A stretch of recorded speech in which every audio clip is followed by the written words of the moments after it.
প্রতিদিন সকাল যখন হয়ে যায়, সকাল থেকে আল্লাহর পক্ষ থেকে দুইজন ফেরেশতা আসমান থেকে জমিনের মধ্যে নেমে যায়। বলেন সুবহানাল্লাহ, আরো জোরে বলেন সুবহানাল্লাহ। আরে দুনিয়ার মানুষ, তোমরা কি জানো এই দুইজন ফেরেশতার কাজ কি? দুইজন ফেরেশতা কি করে তোমরা কি জানো?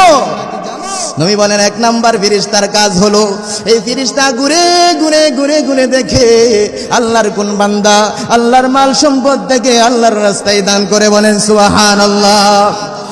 যেই বান্দা আল্লাহর মহব্বতে দান করে, সাথে সাথে আল্লাহর নবী বলেন এই ফেরেশতা বান্দার জন্য আল্লাহর কাছে হাত তুলে আল্লাহর দরবারে দোয়া করে, আল্লাহ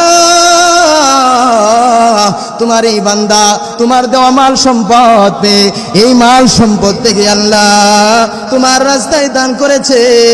আল্লাহ তোমার দরবারে দোয়া করি, আল্লাহ তুমি তোমার বান্দাকে যতটুকু সম্পদ দান করেছো আল্লাহ তার চেয়ে আরো বাড়িয়ে দাও। বলেন সুবহানাল্লাহ।